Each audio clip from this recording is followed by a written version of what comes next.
3 irmãos árabes estavam no deserto brigando por causa da herança que o pai deles tinha deixado. Deixou 11 camelos que deveriam ser divididos desse jeito. Metade para o mais velho, 1/4 para o do meio, 1/6 para o mais novo. E eles estavam brigando sem saber como fazer essa divisão, até que chegou um beduíno mais sábio lá com o camelo dele. Eles contaram o problema, o beduíno falou, bom, se fossem 12 camelos seria fácil fazer essa conta, né? Aí eles falaram, é isso mesmo, mas só são 11. Não tem problema não, toma aqui o meu, faz a conta aí. Não, mas você vai ficar a pé? Não, pode deixar, não vou ficar sem o meu camelo. Como foi que ele resolveu isso? Terça-feira, 24 de janeiro de 2012, o Participação Popular está começando pela TV Câmara e pela Rádio Câmara ao vivo para todo o Brasil. Eu sou Fabrício Rocha e o assunto de hoje é o ensino de matemática no Brasil. Para falar com a gente sobre isso, nós temos aqui um matemático, Fernando Meneguin, que também é escritor, escreveu um livro de economia para leigos, né, Fernando? Você estava dizendo que é bem assim com matemática, embora ele seja talvez até um matemático dissidente, né, Fernando? A gente pode dizer assim. Um matemático, né, que usou a matemática de forma aplicada. Tá certo. Agora, não, de forma bem mais acadêmica, realmente, nós temos aqui a professora Solange dos Reis Amorim Yamato, que é doutora pela Universidade de Oxford em Educação Matemática, né? E professora adjunta da Universidade de Brasília, além de autora de livros de matemática. É isso mesmo, né, professora? Para professores de matemática, isso. É um livro para professores de matemática. De didática da matemática. Sobre a didática da matemática. É justamente o assunto que a gente vai discutir aqui e nós queremos as suas opiniões, as suas perguntas. Ligue pra gente, 0800 619 619, a ligação é gratuita. Você também pode mandar um e-mail para participaçãopopular@câmara.gov.br e se você usa o Twitter na internet, também pode mandar uma mensagem pra gente, um tweet, mencionando ali o usuário @participaçãopop. A gente até já recebeu algumas perguntas antes mesmo de começar o programa, hein? E essas perguntas todas, essas opiniões vão ser somadas, mais matemático do que isso impossível, às dúvidas, às questões, aos comentários, às experiências das pessoas que estão no centro de Brasília e que vão ser entrevistadas pela nossa colega da Rádio Câmara, Dini Moraes. Oi, Dini. Oi, Fabrício, tudo bem? Bom, e com você? Joinha também. Boa tarde para você, para todo mundo que está aí no estúdio e também para todo mundo que nos acompanha agora ao vivo pela Rádio Câmara e pela TV Câmara. Aqui no centro de Brasília a gente vai falar com as pessoas, perguntar para elas se elas gostam de matemática ou não e por quê. Será que teve algum professor lá na infância que deixou a pessoa traumatizada? Ou será que essa confusão de números realmente não entra na cabeça das pessoas? Por que será que acontece isso? Bom, meu primeiro convidado de hoje é o Lauer de Pádua, ele tem 15 anos, tá? E está indo para o primeiro ano do ensino médio, ou seja, saiu agora do ensino fundamental, está lá com aquela matemática, daquelas provas do Ministério da Educação, tudo fresquinho na cabeça. É isso mesmo, Lauer? É. Você gosta de matemática? Gosto. Gosta por gostar ou alguém te impõe isso? É que meu pai é professor de matemática, ele fica me ensinando. Aí tem que gostar, então. Aí tem, é obrigado. Senão eu apanho quando chegar em casa. E quanto você tira de matemática assim nas provas? Quanto você tira mais ou menos, pra gente dar uma ideia pro pessoal? A prova vale 5, aí tira uns 4, 4,5, por aí. Se não tirar mesmo, o pai briga. O pai briga, né? Mas você acha fácil entender matemática em sala de aula? É fácil, se prestar atenção, não conversar, fazer nada, aí fica mais fácil. E a galera da tua turma, o pessoal de 15, 14 anos, o pessoal costuma gostar de matemática? Costuma nada, eles matam aula, cadê matemática? Ninguém gosta. Ninguém gosta de matemática? Ninguém. Mas você acha que é o professor ou é a matéria que é chata? A matéria. A matéria mesmo, a culpa não é do professor. Não. Mas você acha que o professor pode ajudar a matéria a ficar legal ou não? Pode. Como? Conta pra gente. Fazendo brincadeira, sei lá. Enturmando com os alunos, fazendo brincadeira no meio das aulas. Porque senão o professor chato ia chegar dando matéria, aí é chato mesmo. Aí é chato, né? Agora, teve uma história, Fabrício, eu tô cutucando ele aqui pra ver se ele fala, porque teve uma história no ano passado, ele no último ano do ensino fundamental, que rolou com a turma dele um negócio desse do professor, que ele veio e a outra professora. Conta pra gente, como é que foi isso aí, Laura? É que a escola tá fazendo outras turmas, aí mudou o professor. Aí veio um professor homem, né? Era professora mulher, né? Aí essa professora ninguém gostava dela. Aí o professor homem, ele já chegou lá brincando com todo mundo. Aí todo mundo, quando ele chegava dentro da sala, todo mundo já entrava, ficava quieto para prestar atenção na aula dele. O que ele fazia de diferença? Ah, ele brincava com todo mundo, era engraçado, agora outros professores não. Já chega brigando, se abrir a boca, mandar a direção, aí ir pra direção. E no final do ano, muita gente ficou de recuperação depois que essa professora voltou? A escola toda. É, isso daí, ó, tá vendo? Tem gente que não tem uma experiência muito boa de matemática, mas tem alguns professores que podem dar um empurrãozinho, principalmente com os adolescentes, né, que adoram tanto brincar, né, Fabrício? Exatamente, Dini. Legal a experiência aí do Lauer. Daqui a pouco a gente volta com você e a gente vai justamente começar o nosso bate-papo sobre isso aí que o Lauer falou, né? Antes vamos mandar os abraços, os beijos aqui para todo mundo que acompanha o Participação Popular, que está sempre com a gente. Um beijo para Ana Carolina e Viana, do Riacho Fundo 1, Distrito Federal, e para o pessoal que mandou mensagens para o nosso programa da segunda-feira sobre o parto humanizado, né? O parto normal contra o parto cesariano. Nem todas as mensagens puderam ser lidas durante o programa, mas vamos registrar aqui as colaborações de Dulcineia Elienay Renault, de São Paulo, capital, Eduardo Walsh, Niterói, Rio de Janeiro, Luciana Silva de Oliveira, de Paraná, Rondônia, Jaime Pereira de Lima, de Erechim, Rio Grande do Sul, Márcio dos Santos Meira, sempre ele, de Amaragi, Pernambuco, Josenildo Antônio da Silva, de Caiçara, Paraíba, e Maria Josiana, de Campos Araújo, de Pompéu, Minas Gerais. Pessoal de todas as regiões do país entrando em contato com a gente aqui no Participação Popular, pelo 0800 619 619, ligação gratuita, liga agora.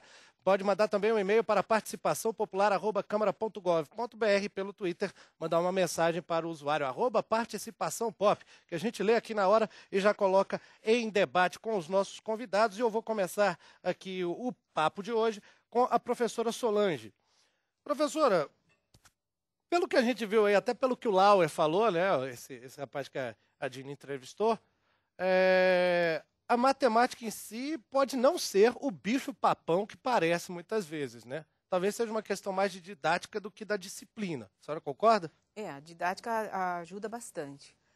Deu para ver também que a motivação em casa faz sua parte, porque o pai era professor de matemática, então deu para ver que ele está em casa sendo motivado para isso. E recentemente houve um relatório de um estudo feito na Inglaterra, onde um dos principais fatores do desempenho dos alunos na escola seria o ambiente familiar.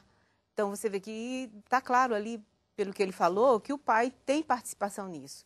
Agora, também ele falou de um professor que, para adolescentes, usa bastante comédia, ou seja, é brincalhão. Isso ajuda bastante no caso de adolescentes. E é possível usar esse tipo de brincadeira em matemática? Alguns professores têm esse dom. Outros não. Eu acho que varia de professor para professor.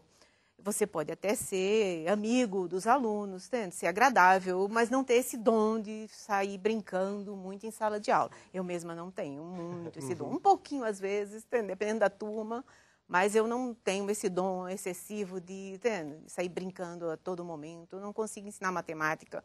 Muita matemática com muita brincadeira. Sabe que essa motivação que ele falou, que a professora confirmou, me chamou a atenção, porque meu pai também é professor de matemática. E acho que quando você já é bem pequenininho, o ambiente familiar é muito importante, porque você vai tendo desafios, né, que os pais vão colocando para você, e você vai usando a matemática de forma lúdica. E aquilo ali você vai desenvolvendo uma maneira de raciocinar logicamente, raciocinar matematicamente. E daí que você começa já a trabalhar desde a criança pequenininha o gostar da matemática. Acho que isso Começar hoje... pelo raciocínio lógico. Exatamente. Né, e acho que hoje grande parte das crianças não gostam porque, primeiro, não tem esse suporte em casa, né? Você não tem quem estimule esse raciocínio quando você é bem pequeno. E depois porque lá no ensino fundamental, grande parte dos professores não sabem ensinar dessa maneira mais brincalhona, de uma maneira mais fácil, para transformar aquela matéria que é aparentemente abstrata numa coisa aplicada, numa coisa concreta, né? Mas você, essas brincadeiras em casa mesmo, que seu pai fazia, levaram você, Fernanda, a se interessar em ser matemático um dia? Isso já foi desde criança ou foi depois que você simpatizou mais? Não, me interessar a ser matemático acho que foi depois, enfim. Mas o gostar da matemática, com certeza, veio de criança, né? Isso aconteceu com todos os meus irmãos também. É uma coisa que a gente teve lá de casa, a gente gostava da matéria. E até já é o primeiro passo. Às vezes você não faz matemática, mas você faz engenharia, que é uma matéria, uma disciplina que vai pedir muita matemática, economia, então, várias disciplinas que a matemática é a base, né? E isso tem todo até, agora já entrando até um pouco de economia, tem todo um respaldo para o crescimento econômico do país, porque hoje você vê o Brasil com uma escassez de mão de obra nas áreas tecnológicas, cuja base é essencialmente matemática. E isso acontece por quê? Porque nossas crianças não estão sendo treinadas adequadamente para gostar e aprender matemática. Aí a opinião do Fernando Meneguinho e também o Daniel Ulisses de Melo Ribeiro, um dos nossos espectadores mais assíduos do Participação Popular de Goiânia, Goiás. Ele já mandou aqui um comentário pelo 0800-619-619. O ensino da matemática, por ser uma ciência lógica, requer mais habilidade das pessoas. Se torna mais complicado a cada dia, pois o baixo salário pago aos professores e a didática oferecida em boa parte é retrógrada. Não estimula os alunos a gostarem e desenvolverem interesse por essa ciência. Vamos lá ao centro de Brasília, mais uma vez com Dini Moraes. Dini? Então, Fabrício, apesar da gente achar que as pessoas não gostam muito de matemática, a gente está com sorte aqui, viu? A gente só vem pegando pessoas que gostam aqui da matéria, sabia? É mesmo? É. Conta as histórias aí. Ó, o primeiro que a gente vai conversar é o seu Onofre Vilalva, ele que tem 67 anos. Eu estava conversando aqui agora há pouco com o Lauer, aquela primeira entrada, e o seu Onofre estava aqui do lado falando, não, eu também quero falar sobre isso, que ele queria contar a experiência que ele teve há 30 anos atrás, quando ele estava aprendendo matemática. Conta pra gente. Uma boa tarde a todos, né? É um prazer falar com nossos telespectadores. Bem, a experiência que eu tenho a dizer é o seguinte, em 81, em janeiro de 81, eu fui fazer um teste para fazer o supletivo, né? Até porque há 19 anos, na época, eu havia saído da escola, né? Então eu fui fazer um teste para fazer o supletivo e passei com 150 pontos na época. Mas conta pra gente, como é que é a professora de matemática, que tinha essa questão, o senhor aprendia fácil, não aprendia, o senhor gosta? Bom, em certa parte eu gosto da matemática um pouco, não demais, né? Mas o suficiente. É o suficiente, é claro. A experiência que eu tive foi o seguinte, essa questão da aprendizado da matemática, é claro que entra 50% do professor e do aluno, né? Depende muito da familiaridade com a matéria. Tanto o professor na parte da didática, na prática do ensino, como também do aluno da capacidade de aprender. Mas o senhor, na época que estava aprendendo, o senhor tinha facilidade com a matéria?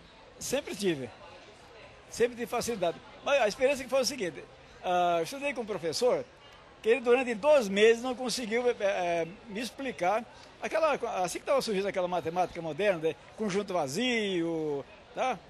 A intersecção, sabe? 2 meses ele não conseguiu me explicar. E um dia, casualmente, eu saí da porta da sala, né? Saí da sala e passei por uma outra porta que estavam fazendo a recuperação. E uma professora tão simples que ninguém dava nada por ela. Tá? E curioso, o que ele não me ensinou, não conseguiu me ensinar em 2 meses, ela me explicou em 5 minutos. Tá, e aprendeu para a vida toda? Aprendi. Porque isso vai muito, varia de professor para professor. Uns têm facilidade, tem uma habilidade, eu diria, a habilidade de ensino. Ó, esse então foi a experiência do seu Onofre Vilalva, ele tem 67 anos e estudou até, na verdade não chegou a se formar no primeiro grau, né? Agora, do meu outro lado aqui, Fabrício, eu tô com a Raquel Costa, ela que tem 18 anos, ou seja, é uma outra geração, né? E aí, Raquel, você gosta de matemática? Gosto muito, sempre tive muita facilidade na escola, né? Mas eu acho que muita dessa facilidade veio do fato de eu ter, assim, muitos professores bons, né? Porque eu acho que muitas vezes, primeiro que a pessoa já tem uma noção assim, matemática é difícil. Então todo mundo quando começa a aprender matemática já vai com esse conceito, né?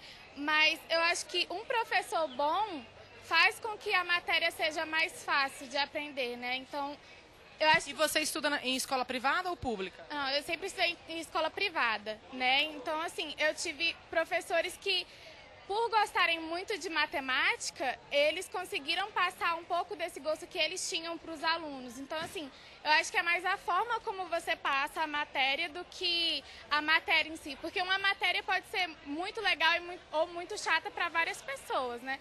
Então, assim, a gente tem matérias chatas em todos os anos, em qualquer curso, mas dependendo da forma como você aprende, você consegue ver por outros olhos. Tá, muito obrigada, viu, Raquel? Essa foi a Raquel Costa. E esse conhecimento da matemática que ela diz gostar tanto, está ajudando ela no vestibular, Fabrício. Ela agora está super confiante que vai entrar em Química, agora no comecinho do ano. Legal, então. Faculdade, né? Boa sorte para ela, né, Dini?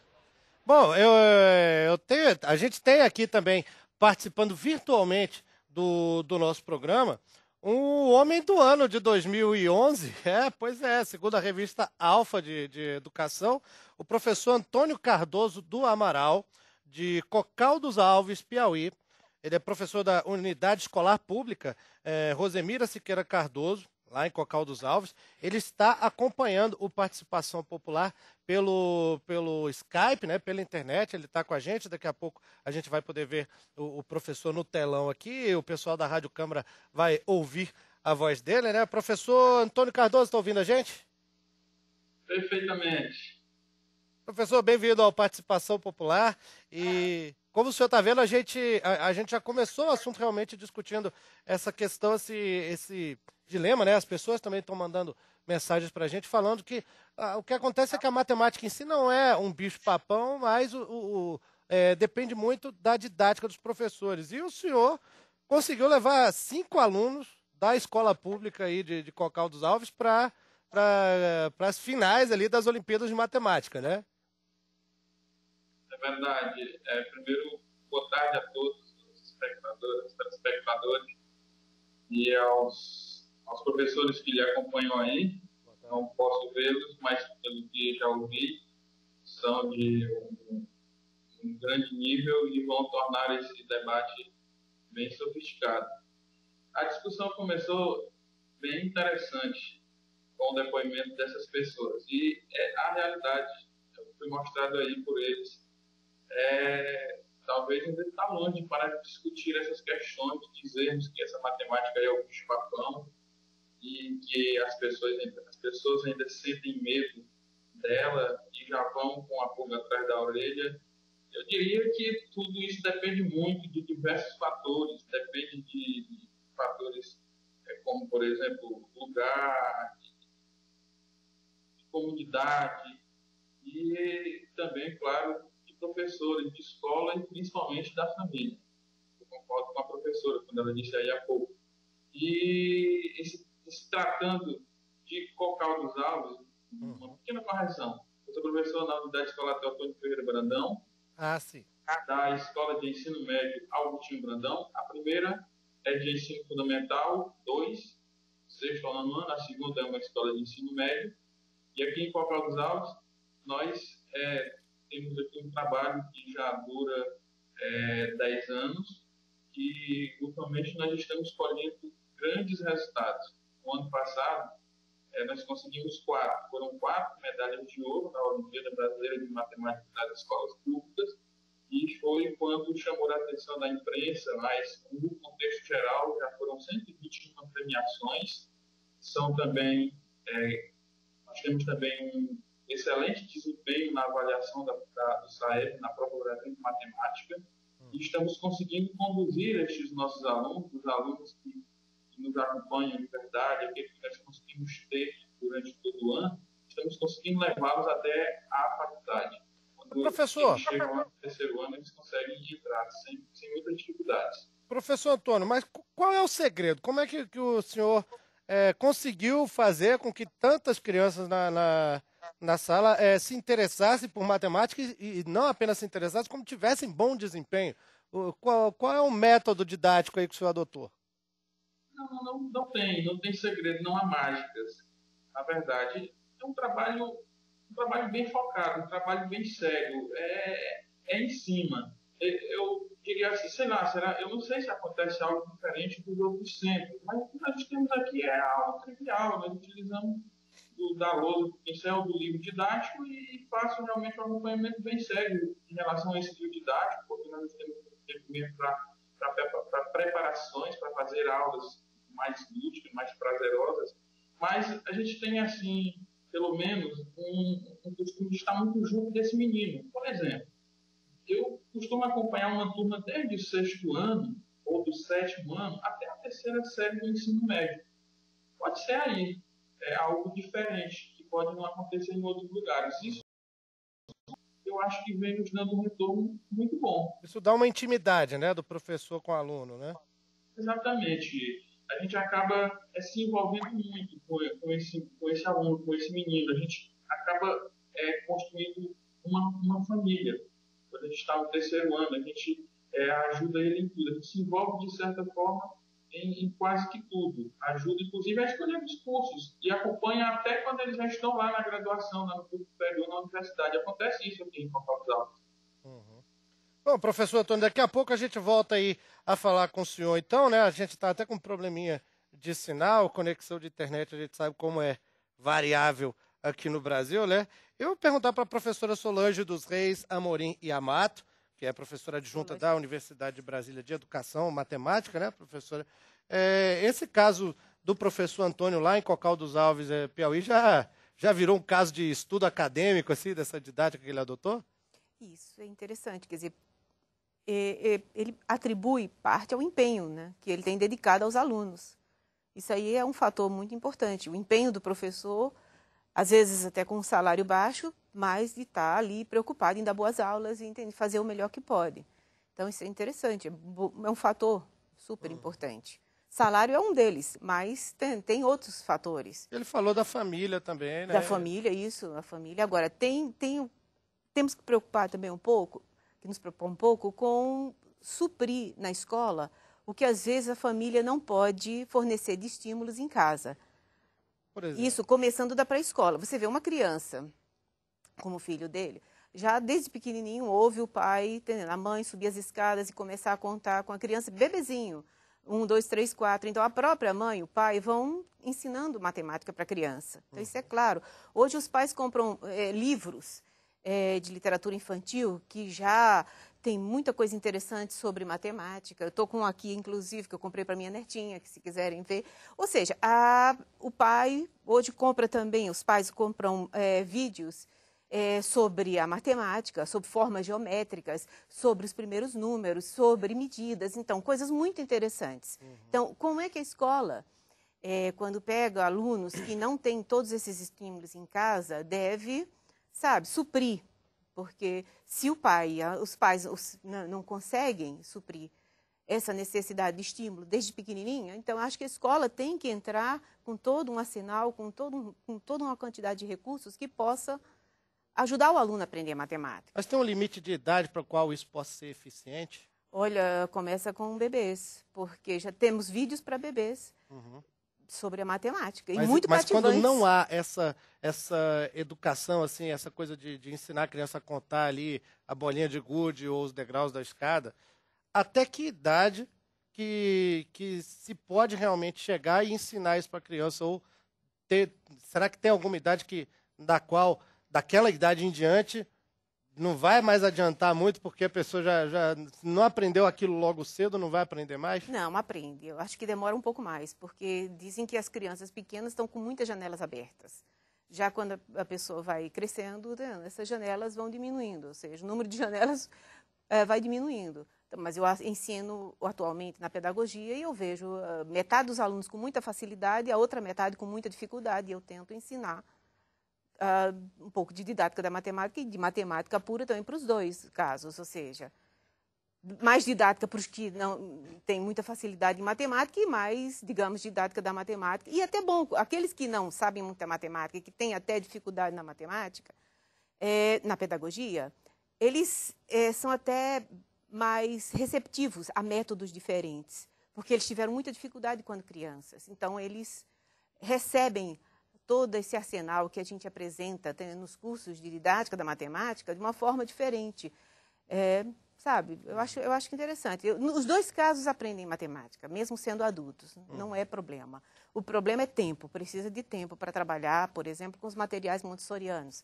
Maria Montessori, no início do século, mostrou que crianças com deficiência mental conseguiam aprender matemática.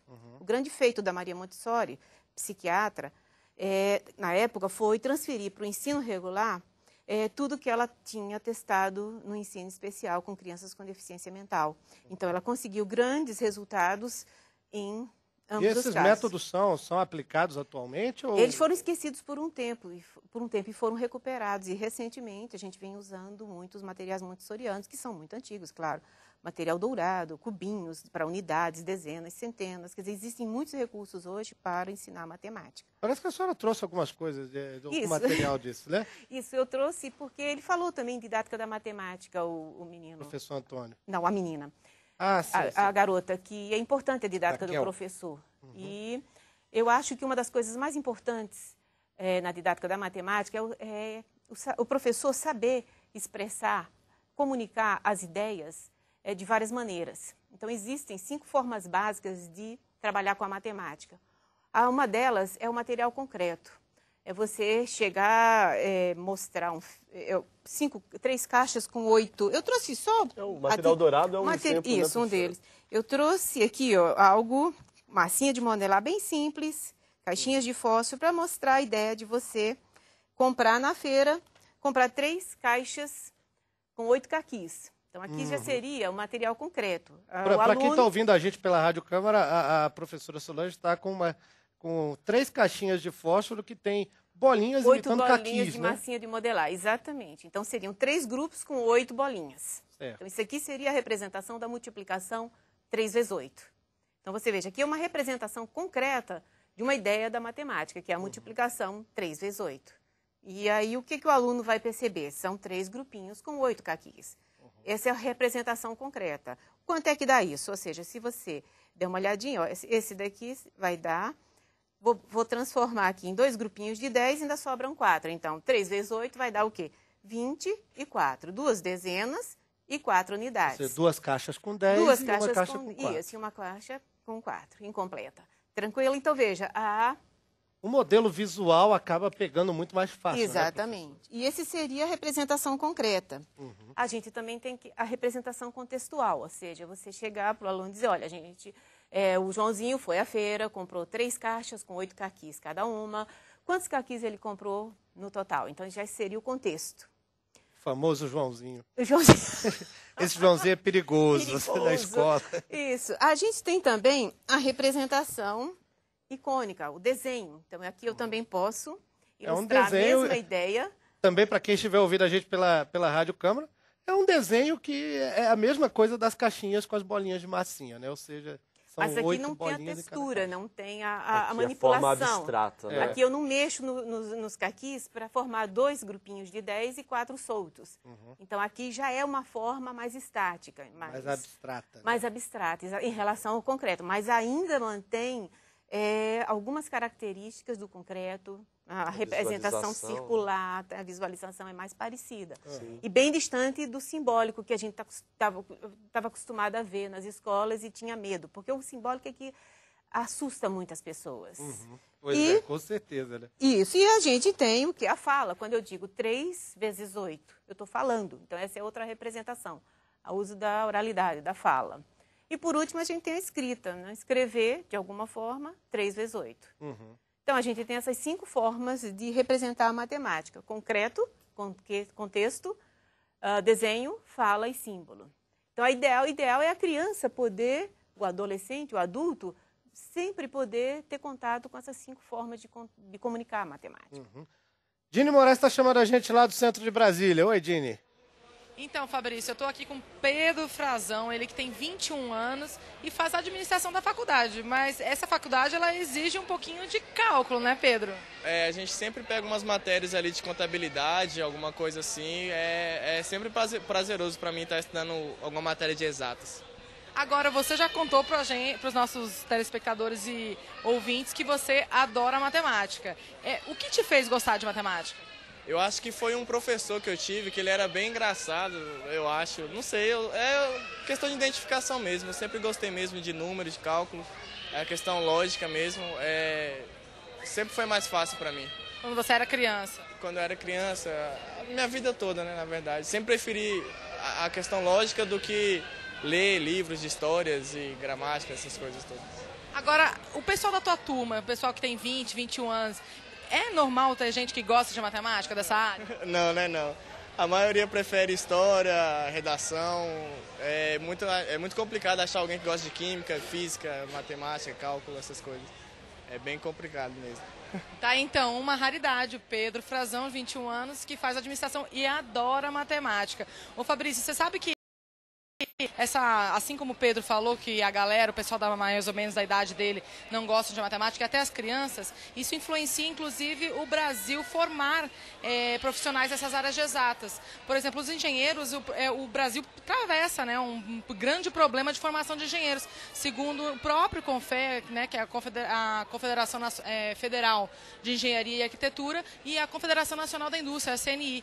O Brasil forma em média 30, 35 mil por aí engenheiros por ano e deveria formar mais ou menos o dobro disso para suprir o crescimento do país.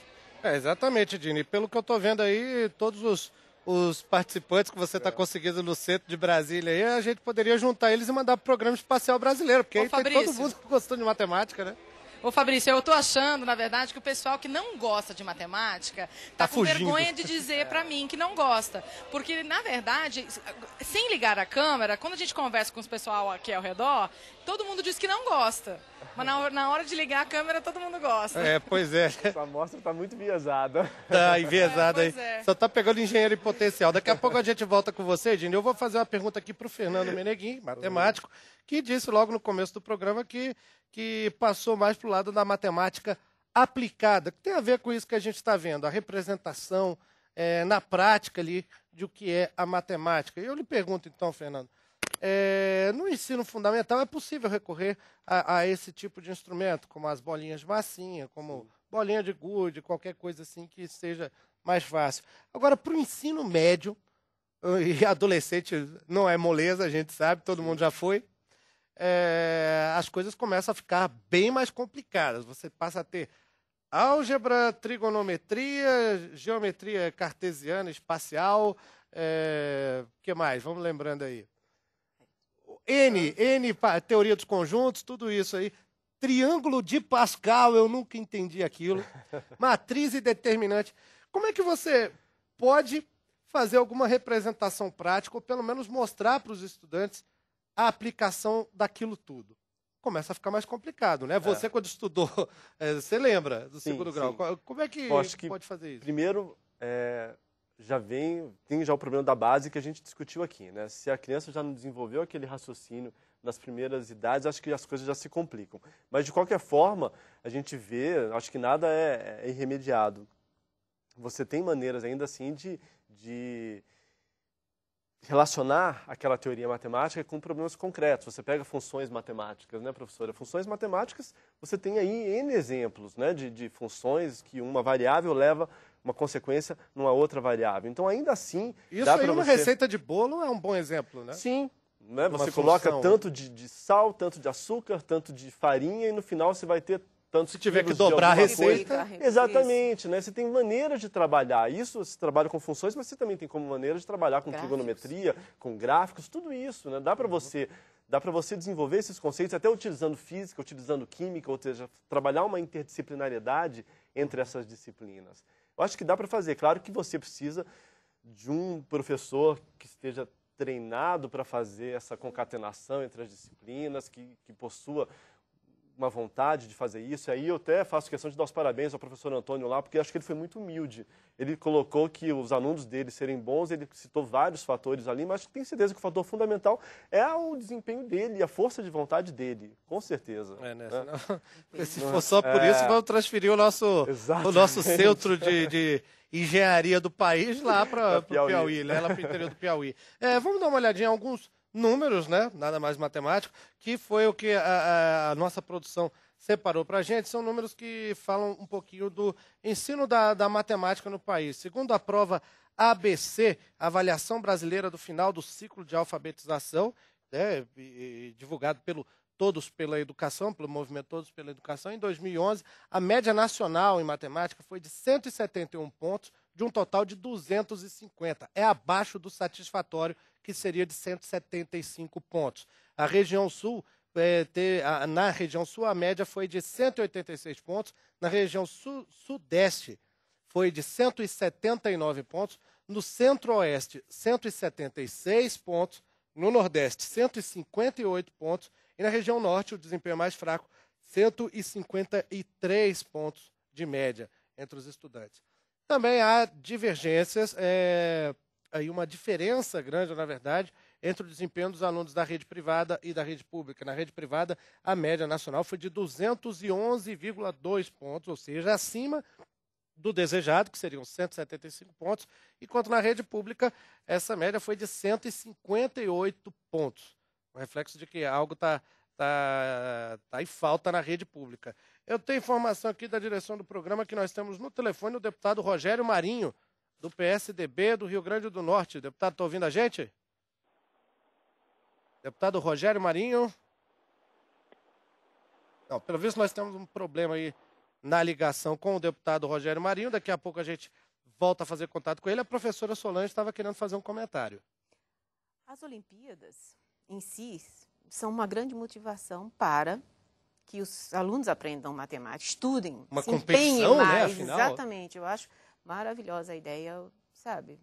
E também o professor se empenha mais em ensinar bem, em preparar melhores aulas, em dar mais aulas de, digamos, acompanhamento, recuperação, quando há ver que o aluno está um pouco aquém do que precisava naquela série. Então, eu acho que as Olimpíadas ajudam muito a melhorar o ensino do país. Agora, professora, me diz, até uma pergunta mais ou menos como é que eu fiz aqui para o Fernando. Como é que dá para a gente explicar para o pessoal que está ali no segundo ano do ensino médio o número imaginário determinante, aquela matemática de matriz? Como é que se pode levar isso para a prática de alguma forma, explicar a utilidade disso? Porque são coisas complexas mesmo. Né?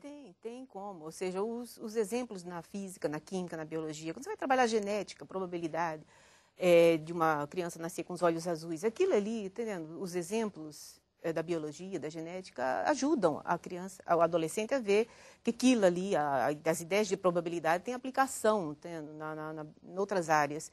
Então, as aplicações são uma forma de motivar o aluno a aprender matemática, sem dúvida. Talvez seja uma questão, então, de falta de interdisciplinariedade. Olha, eu nem sei se seria aplicações mesmo. Os livros de matemática possuírem gráficos mostrando álgebra, por exemplo, funções, mostrando uma receita, uma receita, duas receitas, como você falou, e qual seria a quantidade, digamos, de farinha. Os gráficos lineares mostrando essa relação proporcional, ou seja, o gráfico ilustra isso bem também. Então, o professor tem que usar vários meios de comunicar a matemática. Eu volto nos meios de comunicar a matemática. Eu não posso trabalhar só a definição formal de funções. Eu tenho que trabalhar a função dentro de um gráfico, que é mais visual. Então, isso aí ajuda. O lado cômico está sempre aparecendo no ensino médio, ou seja, o adolescente realmente gosta de um professor. Eu lembro de uma história de um professor que tudo transformava em uma frase assim interessante. Todas as fórmulas de trigonometria ele transformava numa frase interessante. Então, há professores que desenvolvem coisas desse tipo. Técnicas, assim... Exige-se criatividade, né?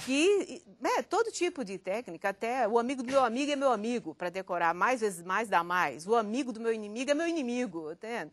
Então, para decorar que mais vezes menos dá menos. E assim, o inimigo do meu inimigo é meu amigo, para decorar que menos vezes menos dá mais. Em multiplicação de números negativos e positivos. Então, os professores começam a criar coisas para entreter os alunos, para envolver os alunos com a matemática. Dini Moraes está com mais uma participação popular lá no centro de Brasília. Oi, Dini. Fabrício, agora a gente vai mostrar um outro lado. Na verdade, quem tá aqui para falar comigo é o Leonardo Ribas e ele é de Belford Roxo, da prefeitura de Belford Roxo.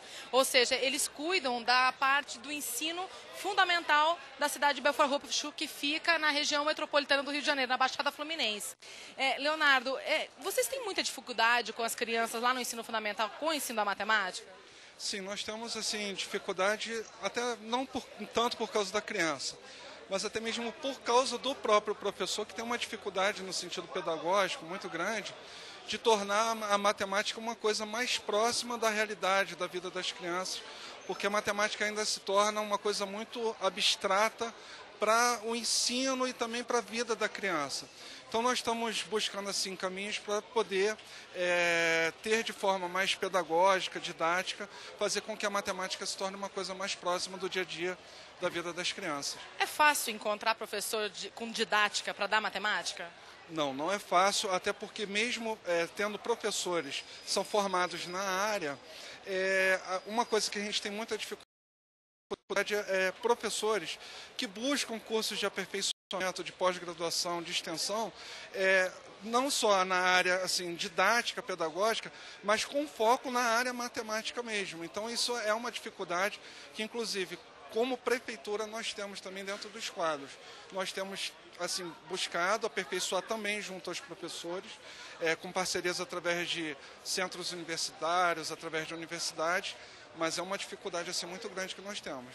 Agora, só para a gente finalizar, entre os alunos do ensino fundamental, vocês têm algum tipo de mensuração? Tem como a gente saber? Não existe mais a reprovação, na verdade, né? Mas vocês têm como saber se os alunos estão realmente aprendendo ou não? Vocês têm um número para dizer, olha, quantos não aprendem? Nós temos vários indicadores, e dentro dos indicadores de análise, que são os próprios instrumentos de avaliação que nós temos também o censo escolar, e dentro do censo escolar nós temos indicadores para fazer uma análise do perfil do desenvolvimento, do crescimento, e aí nós temos como, de alguma forma, mensurar quantitativa e qualitativamente esse aprendizado que o aluno tem tido também dentro da área do ensino da matemática. E em Belford Roxo, está quanto essa questão de não aprendizado de matemática? Olha, nós tivemos assim, um levantamento último através do censo escolar, que em torno de 27,5% das crianças têm tirado índices de D a E no ensino da matemática. Então a gente está acompanhando esse dado quantitativo para poder melhorar esse indicador. Muito obrigada, então. Esse foi o Leonardo Ribas, ele que é da Secretaria de Educação de Belford Roxo. Só lembrando, Fabrício, que um outro exame aplicado pelo Ministério da Educação, uma chamada prova ABC, aplicada no ano passado, que saíram os resultados ano passado, divulgados pelo Movimento Todos pela Educação, mostrou que 43% dos alunos da primeira fase do ensino fundamental, ou seja, até da primeira à terceira série, 42% das crianças não sabiam as regras básicas de matemática, ou seja, somar, diminuir, aquelas operaçõezinhas básicas que elas já deveriam saber, que era o esperado para elas saberem nessa etapa de ensino. Exatamente, Dini. Essa aí foi aquela prova que a gente mostrou já alguns números, né, dos desempenhos regionais. Ainda é mais grave ainda saber que o Brasil é o penúltimo num ranking de 54 países no ensino de matemática na educação fundamental. Só fica na frente da Tunísia, o Brasil, e 29% dos brasileiros, mais de 52 milhões de pessoas entre 15 e 64 anos, conseguem ler os números, mas tem muita dificuldade de fazer contas simples e entender tabelas e gráficos. Aqui pelo Twitter a gente está recebendo algumas contribuições, por exemplo, o Bruno Henrique Moura, que conta que no colégio particular dele, no ano passado, no 9º ano do ensino, ele tinha a maior média em matemática e mesmo assim não sabia praticamente nada, não aprendia praticamente nada. O Bruno Leite também, que está sempre acompanhando Participação Popular. Grande abraço, Bruno. Estava com saudade de você já, rapaz. Nunca mais apareceu, nunca mais mandou nada pra gente. Está dizendo aqui que estudou em escola pública e os professores não eram nada didáticos. E o Carlos Cardoso faz a pergunta de qual é o método lógico da matemática para melhor aprendizagem infantil, ajudar nas tarefas, etc. É mais ou menos o que a gente está falando aqui, né? E a gente parece que restabeleceu o contato agora com o deputado Rogério Marinho, né? Do PSDB do Rio Grande do Norte. Está ouvindo a gente, deputado? Boa tarde, Fabrício. Estou escutando. Opa, boa tarde, deputado. O senhor é da Comissão de Educação e Cultura da Câmara? Estamos há 5 anos lá na Comissão de Educação. Bom, e cultura. Deputado, uma coisa que a gente vê, que já foi tema de debate aqui na Câmara dos Deputados, é justamente a dificuldade atual de se levar para a universidade, para a licenciatura, jovens que façam justamente, que estudem matemática, física, as ciências puras, né, vamos dizer assim, né, sem serem aplicadas, para depois se tornarem professores. Existe alguma medida que a Câmara esteja estudando tomar em relação a isso, algo para incentivar a formação de professores e talvez até de reciclar os professores já existentes? Olha, Fabrício, eu primeiro quero cumprimentar os seus telespectadores e também os debatedores que aí estão. Fui informado, eu não estou vendo a TV, né, mas fui informado daí a professora Solange, o professor Fernando, quero cumprimentá-los. Para dizer o seguinte, que é evidente que o problema da educação não é um problema simples que se resolva, por exemplo, apenas colocando mais recursos. Né? Nós temos a necessidade, e aí eu falo como cidadão brasileiro, de fazermos, além de agente público, né, que tem um mandato, de fazermos uma grande revolução no país no que tange à qualidade da educação. E é uma situação complexa, porque tem várias nuances, quer dizer, tem vários ângulos que têm que ser abordados. Começa na formação do professor e no incentivo, no estímulo para que o cidadão busque a carreira da docência. Né? Nos países onde a educação deu ou dá certo, houve um esforço continuado e universal por parte de toda a sociedade por um longo tempo para se reverter situações em que a educação não era a espinha dorsal daquele país. Isso está faltando no nosso Brasil. Quando o jovem opta pela carreira de docente, o faz muitas vezes porque sente dificuldade de ingressar em uma outra faculdade, infelizmente. Por mais que ele seja vocacionado, ele sabe que não é uma carreira estruturada, que não tem um salário atraente. Então ele tem uma dificuldade natural de optar em função da sua sobrevivência pessoal.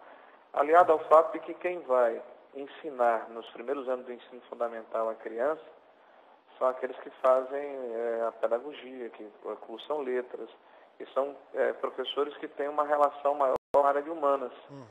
Então eles não têm no currículo das universidades a metodologia de ensino adequada para transmitir o conteúdo necessário. Né? Então nós temos muita dificuldade na formação dos nossos professores. Então é necessário também se fazer uma reforma nos currículos das academias. E como é que é a discussão dessa reforma aqui na Câmara dos Deputados? Olha, a questão dos currículos tem muito a ver com o próprio MEC, né, e com o Conselho Nacional de Educação. Essa é uma discussão recorrente, inclusive no bojo do Plano Nacional de Educação, apesar de ser metas e expectativas para os próximos 10 anos. Essa foi uma situação muito discutida. De que maneira nós poderemos tornar mais atrativa a carreira do professor, não apenas estruturando as suas carreiras e estabelecendo um mínimo, que é o piso nacional de educação, mas aí tem que se ver também a questão da desigualdade do país, a capacidade que cada ente federado tem de fazer os seus investimentos. Né? Hoje, o ano passado, por exemplo, quase 18 ou 19 estados ficaram em estado de greve, porque os estados não tiveram condição de pagar o piso. O piso foi reajustado agora em 22%. Então, se o governo federal fizer a sua parte, dar um apoio técnico e financeiro na complementação desses salários, ou não fizer isto, certamente de 18 ou 20, nós vamos ter quase a totalidade dos entes federados em greve, com um enorme prejuízo para um grande conjunto de brasileiros e brasileiras que têm a condição de estudar em escola pública. Né? Eu acredito também que é necessário se ter uma estratégia nacional para se tornar a matemática mais atrativa. Você note que, apesar dos nossos índices serem muito baixos, eles são mais baixos ainda do que o português. Né? Então, nós estamos muito pior em matemática do que em português, já estamos muito ruins em português. Né? Quer dizer, a tragédia é muito maior ainda em matemática. Então, você tem que tornar essa disciplina, essa matéria mais atrativa nos primeiros anos do ensino fundamental, porque é a base, é o segmento. Eu estava escutando rapidamente um dos professores falar, eu não sei se foi o professor que falou que me antecedeu, a aula ela tem que ser concreta. Então, o aluno, por exemplo, precisa saber o que é um troco numa feira livre, né? Precisa saber o que é proporção, porque não é crível, não é normal, não é salutar que a sociedade brasileira aceita o fato de que quase a metade dos estudantes dos 3 primeiros anos do ensino fundamental não consigam fazer de forma adequada as 4 operações. E vejam que essa é uma questão de média. Se você for para o Nordeste do Brasil ou para o Norte do Brasil, esse índice chega a mais de 60%.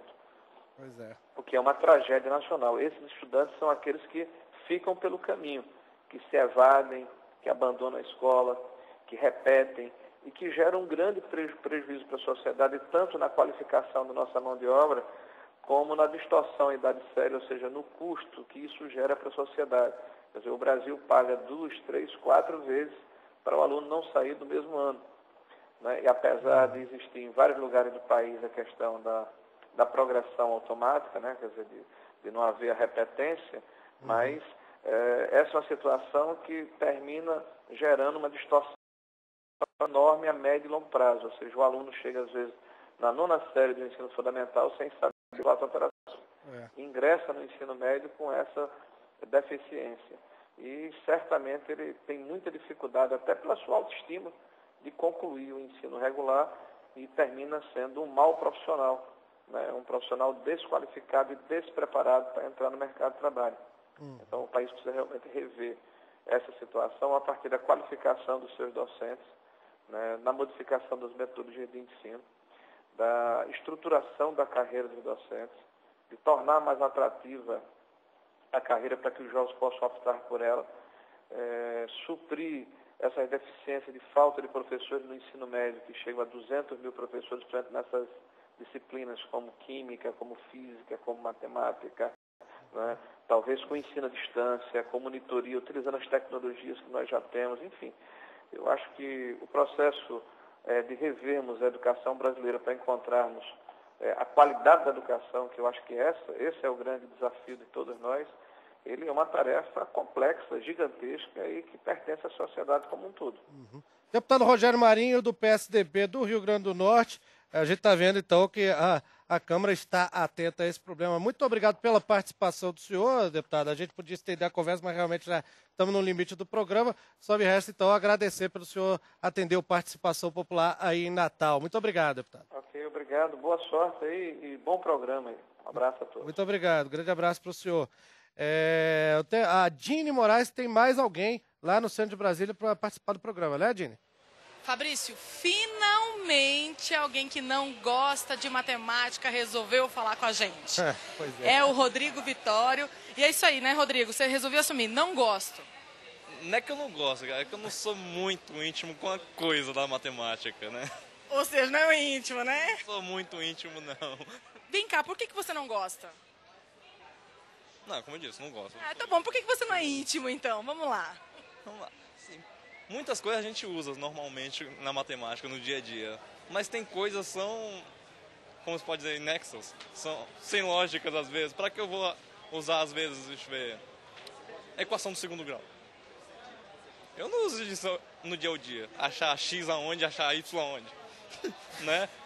Não tem necessidade. Agora você é estoquista. Teoricamente, precisaria da matemática para trabalhar. E aí, como é que você faz? O sistema ajuda a gente, é lógico, a informática tá aqui para isso, né? Que a gente coloca o valor e já dá o resultado. Então não precisa da matemática, fim da matemática. É só quando dá uma pane no sistema a gente usa, mas sempre é só soma, multiplicação e divisão, só isso. Nada de raiz quadrada? Nada. Nada de limite? Nada. Então tá bom, Rodrigo. Esse foi o Rodrigo Vitório, 24 anos, assumido que não é íntimo da matemática. Pois é, engraçado o Rodrigo aí, né? Ele pode até realmente seguir para a área de humanas, de comédia, alguma coisa, ele leva jeito pro negócio, né? É boa a opinião dele. Você vê, né? É um estoquista que, na prática mesmo, ele não utiliza ali a matemática, né? Deixa tudo pro computador. Pergunta rápida aqui para a professora Solange. É mais fácil ensinar o adolescente, a criança, ou capacitar de novo, reciclar o professor de matemática atual para que ele, enfim, consiga realmente ensinar matemática? Para melhorar o ensino de matemática no Brasil, a gente teria que atacar por vários lados. A formação do professor foi uma coisa bem falada. Agora, o salário define muita coisa. Não adianta fazer muitas avaliações para ver como é que os alunos estão na escola, se não melhorar e investir muito dinheiro nessas avaliações, se não aumentar o salário do professor e der condições para que ele possa fazer um bom trabalho. É difícil, veja, comparar os salários no Brasil. Variam muito e tem regiões que o salário é realmente muito pequeno. Então, é impossível você imaginar um professor ter condições de vida com aquele salário. O professor quer ter uma boa vida, ele quer ter uma boa saúde, uma boa alimentação, certo? Uma boa educação para os filhos, ele tem necessidade de tudo que todas as pessoas têm. Ele é um ser humano normal. Então, só para te dar uma ideia, a maioria dos alunos que formaram comigo em 1982, quase 30 anos atrás, terminaram fazendo concurso numa boa universidade, uma universidade exigente que puxava muito, que é o UNB, o curso de matemática lá é muito forte, terminaram fazendo concursos para bancos. Hoje eu tenho colegas no Banco Central, na Caixa Econômica, no Banco do Brasil e outros órgãos públicos. Ou seja, eles não ficaram na carreira. Fizeram um curso de muita, digamos, exigência que podia capacitá-los, em parte, para dar boas aulas. Precisaria também de uma parte pedagógica, também, mas esse é outro lado. Mas todos terminaram, quase todos, um ou outro que ficou na profissão. Os outros foram para outras áreas. Então, não tem como você imaginar a melhoria da educação no Brasil com os salários que os professores recebem. Eles simplesmente saem as melhores universidades tentam convencer os alunos a fazer licenciatura, eles fazem, mas depois que terminam, eles vão para outras áreas. Então, não tem como. Terrível isso. Todos os fatores terminam caindo no salário. Porque, veja, formação do professor. Se o professor tem um bom salário, ele mesmo se vira. Ele vai lá, pega os livros e estuda. E prepara boas aulas. Ele é autodidata, ele consegue ser autodidata. Então, eu teria N fatores a mencionar sobre a qualidade de matemática nas escolas e daria um jeito de estar relacionando todos eles ao salário. Vamos, a gente ainda está aqui com o professor Antônio Cardoso do Amaral, que levou 4 alunos para a medalha de ouro das Olimpíadas de Matemática, ele lá de Cocal dos Alves, Piauí. Tá ouvindo a gente aí? Daí, professor? Perfeitamente, louco para participar. Olha só, professor, eu vou pedir para o senhor encerrar, porque infelizmente a gente já está com o tempo no limite aqui do programa, mas uma colega sua, a Juliana Ponsiri, professora em Samambaia, Distrito Federal, né, aqui no DF, ela menciona 2 problemas que podem atrapalhar o ensino de matemática. A questão do MMC, mínimo metro comum, falta de espaço nas salas, e a relação direta com problemas de língua portuguesa, ou seja, os alunos muitas vezes não entendem o enunciado de um problema. Isso aí, como que o senhor tem trabalhado com essas questões aí em Cocal dos Alves? Bem rapidinho. Mínimo múltiplo comum, exatamente. As dificuldades são imensas. Agora, nós, como professores de matemática, devemos encarar o ensino da matemática exatamente como aquela coisa que vai chegar até o aluno para que ele utilize para a resolução de problemas e acabou. Para a resolução de problemas. Quando, por exemplo, o rapaz citou para que serve o X lá da equação de segundo grau, se o professor poderia lhe dar vários exemplos de que achar X, resolver uma equação de segundo grau, nada mais é do que o modelo de um grande problema, a otimização dos custos de uma empresa e diversas outras. O mínimo múltiplo comum é extremamente utilizado para você saber, por exemplo, como encaixar quantidades, sei lá, iguais de objetos em um objeto cada vez menor, onde você precisa justamente ajustar e ter uma despesa o quanto menor. Estudar, por exemplo, a raiz quadrada do menos 1 não é nada difícil, não. Quando nós temos essa ferramenta aqui que é a internet, só se faltar tempo para nós professores, mas é muito fácil você achar em diversos laboratórios de matemática, aí nas diversas universidades, que há uma aplicação para qualquer assunto que você for levar para a sala de aula. Agora, o que está faltando? Está faltando tempo, está faltando investimento nessa capacitação e tudo reflete para o que a professora acabou de falar, para o investimento no profissional, porque quando o profissional realmente é melhor remunerado, ele vai ter muito mais disposição para tudo, ele vai querer se autocapacitar até, e vai querer fazer o melhor trabalho. Ou se não, que se não invista tanto na educação, porque parece ser uma coisa muito difícil de acontecer, mas que no salário do professor, mas que se invista pelo menos na qualificação, e esqueçamos a questão de currículo escolar. Não, vamos se preocupar nessa questão de formação, que isso está muito antigo ainda. Os professores estão saindo muito mal capacitados e precisa de uma formação continuada constantemente. É mais ou menos o meu ponto de vista a respeito disso tudo. Queria poder comentar mais coisas a respeito, mas não posso. Como você disse, nós não temos tempo. Tá bom, professor Antônio. Infelizmente, realmente, o nosso tempo acabou aqui no programa, né? Professor Antônio Cardoso do Amaral, vou agradecer a participação do senhor aqui pela internet com a gente aqui no Participação Popular. Professor, para quem não ouviu, né, o pessoal, principalmente da Rádio Câmara, o professor de Escola Pública do Piauí, de Cocal dos Alves, que levou 4 alunos à medalha de ouro nas Olimpíadas de Matemática. Tem muitas perguntas que chegaram aqui, infelizmente não vai dar tempo para a gente discutir. Infelizmente a gente não vai ter tempo de discutir mais nada, só me resta realmente fazer um agradecimento aqui aos nossos convidados. O Fernando Meneghini, que ficou calado a maior parte do tempo agora no final do programa, infelizmente não teve jeito, Fernando, de participar, mas muito obrigado por ter vindo participar com a gente aqui do programa. E a professora Solange dos Reis Amorim Amato, doutora em Educação Matemática, professora adjunta da Universidade de Brasília. Muito obrigado por ter estado com a gente. Eu que agradeço o convite. Muito obrigado a você também pela audiência, você que nos acompanhou pela TV Câmara, pela Rádio Câmara. Nessa quarta-feira, ao vivo, às 5 da tarde, o nosso programa vai ser sobre pensão alimentícia, hein? Eu espero seus comentários. Eu sou Fabrício Rocha. Ligue pra gente, 0800 619 619, ou mande um e-mail, participaçãopopular@câmara.gov.br. Até essa quarta, ao vivo, 5 da tarde, hein? Tchau, a gente se fala, a gente se vê.